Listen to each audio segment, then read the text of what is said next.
आज हामी तिहारको अवसर पारेर रसभरी बनाउने क्रममा छौँ। तपाईहरुले पनि रसभरी धेरै पटक बनाइसक्नु भएको होला, तर आज हामीले आफ्नो ढङ्गबाट तयार गरेको रसभरी देखाउँदै छौँ, जो हामीले धेरै समयदेखि बनाइरहेका पनि छौँ।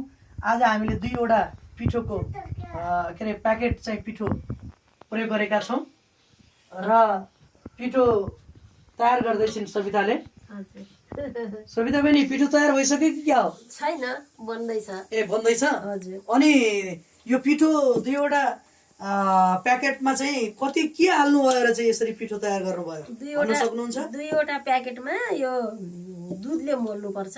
हजुर। 1 गिलास दुध हालेर मोलेको हो। 1 गिलास दुध भए पुग्छ है? पुग्छ। लगभग कति जति होला? 250 ml त होला नि, हैन? दुध जति त्यही चिया गिलासको। ए, ल ठीक छ। अब तयार भइसकेको हो? हजुर।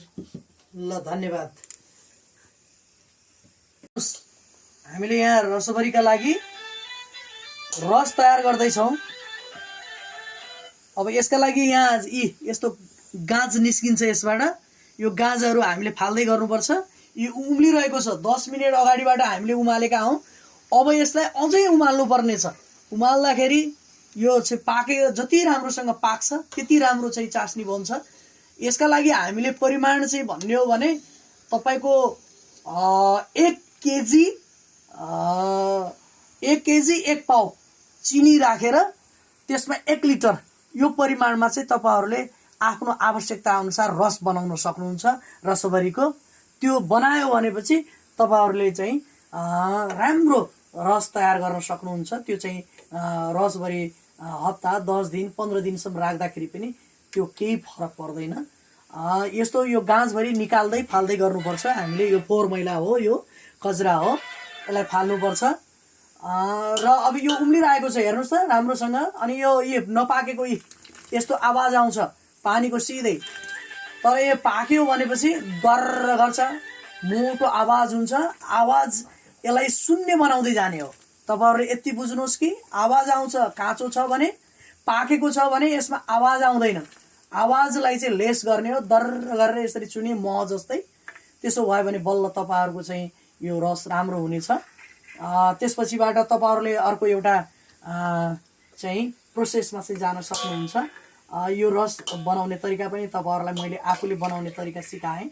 तपाईहरुले कसरी बनाउनु भएको छ आफ्नो तरिका पनि होला है। तर पनि यहाँ हेर्नुहोस् त, यहाँ मजाले देखाइदिनुहोस् त बहिनी, यहाँ हेर्नुहोस् त। आहा, कस्तो राम्रो पाक्दैछ है। बडा मजा छ। आवाज कम हुँदै गइरहेको छ। अब यो बाक्लिने क्रममा छ। यसले रङ पनि लिँदैछ, रातो रातो हुँदैछ र यो खैरो खैरो लाल र ब्राउन यस्तो मिसिएको हुन्छ। यो रेड एन्ड ब्राउन मिक्सिएको कलर लगभग तपाईको चाहिँ चियापत्ती हालिसकेपछि चियाको जुन कलर हुन्छ त्यस्तो कलर चाहिँ लिँदै लिँदै यो गाढा बन्दै जान्छ र यो पछि गएर येल्लोइस गोल्डिस येल्लो बन्नु पर्ने हुन्छ। तपाईहरुले बुझ्नुहोस् अन्तिम अवस्थामा। र त्यसको आवाज म पछि तपाईहरुलाई सुनाउने छु। अहिले आवाज नजिकबाट सुनाइदिनुहोस् त बहिनी। यसको आवाज चाहिँ हेर्नुहोस्, अहिले यस्तो आउँछ। यो आवाजलाई चाहिँ हामीले शून्य बनाउँदै जाने हो, कम कम गर्दै। त्यसपछिबाट तपाईहरुको चाहिँ यो रस राम्रो हुनेछ। यो पाकिसकेपछि म फेरि पनि तपाईहरुलाई बीचबीचमा यसलाई अपडेट गराइरहनेछु र फेरि म अब यतातिर लागेँ। अब हाम्रो यहाँ यो पाक तयार भइसक्यो। यो आवाज शून्यमा गइसक्यो, हेर्नुहोस् है। अब चाहिँ यसलाई चाहिँ थरक मर्न दिनुपर्छ। अब हामी अर्को भाँडोमा यो रसभरी राख्ने भाँडोमा चाहिँ अब खन्याउँदैछौँ। त्यो भाँडो खै सविता ल्याउ त भाँडो। अब यो भाँडोमा चाहिँ हामी राख्दैछौँ यतातिर। मैले तिनी खोजेँ। अब यतातिर यसो गर्दैछु, यसरी बिस्तारै हामीले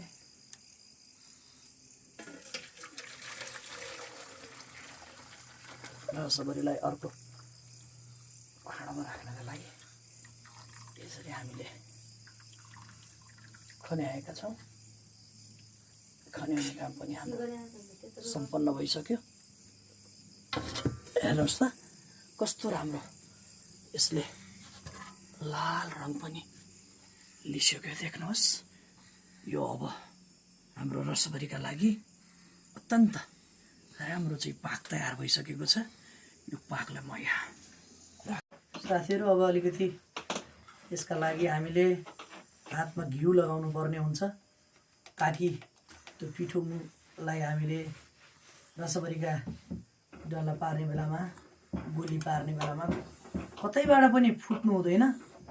त्यो नफुटोस् भन्नका लागि हामीले चाहिँ यसलाई जताकतैबाट चाहिँ घिउले रब गर्नुपर्छ मजासँग हल्का पाराले है। गोलीहरू धेरै ठुलो पनि बनाउनु पर्दैन, आफूले प्रयोग गर्ने आकारमा यत्रो घिउ सट्ट यसरी लगाउने अनि त्यसैमा हामीले यसरी लगायौँ भने हाम्रा यी रसभरीका चाहिँ दानाहरू राम्रो चाहिँ हुन्छ र त्यो फुट्दैन पनि। यसरी अब हामी रसभरीका दानाहरू बनाउने क्रममा छौँ। सविता तिमी पनि अब आऊ, सानो नानी सबैजना भएर मिलिजुली हामीले यी रसभरीका गोलीहरू बनाऊ।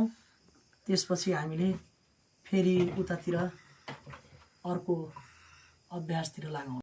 साथीहरू अब म यहाँ तेल तताउन लागिरहेछु। तेल पनि लगभग हाम्रो 2 प्याकेट पिठोको लागि हामीले 1/2 लिटर भनौँ न, 1 प्याकेट 1/2 लिटर चाहिँ तेल राखिसकेका छौँ। यता देखाइदिनुहोस्। त्यसपछि यो तात्ने क्रम चल्दैछ। यो तातेर चाहिँ जब यसले हिट लिन्छ त्यसपछिबाट हामीले यसलाई लो फ्लेम अर्थात् यसको सबैभन्दा सानो चाहिँ आगो बनाएर अहिले म देखाउने छु।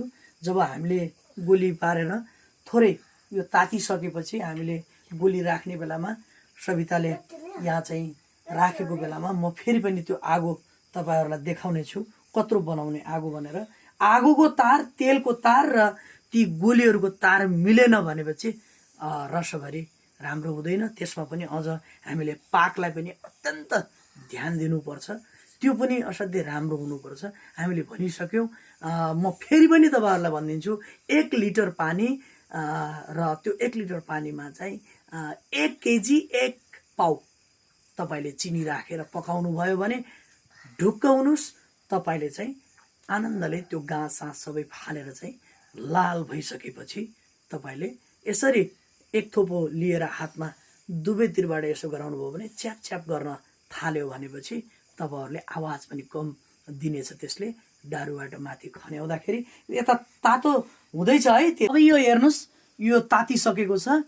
यो तातिसकेपछि मैले यो फ्लेमलाई हेर्नुहोस् है, यहाँ हेर्नुहोस् है तपाईँहरूले। यो फ्लेमलाई पुरै तपाईँहरूले चाहिँ यसलाई दबाइदिनुहोस् र यत्रो आगो बस यति भएपछि एउटा दाना मात्रै राख्नुहोस्। फेरि 2वटा 3वटा धेरै राख्न मिल्दैन। त्यसो भयो भनेपछि त्यो फुट्नु।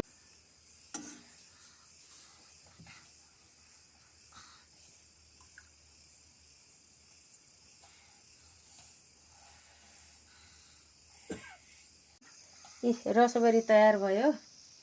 पाकमा यसरी राखेँ मैले।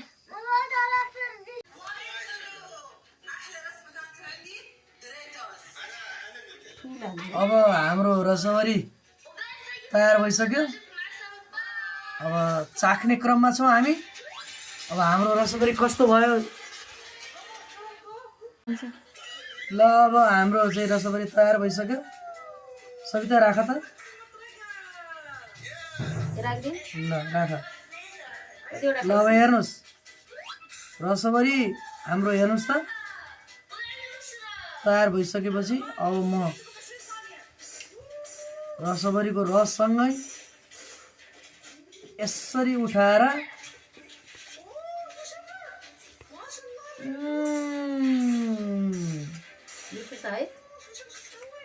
दामी छ दामी। ल साथीहरू तपाईँहरू पनि यसरी नै रसभरी बनाएर खान सक्नुहुनेछ। भिडियोलाई लाइक गर्नुहोला, सब्सक्राइब र बेल आइकन पनि दबाउनुहोला। हाम्रो चाहिँ च्यानल अब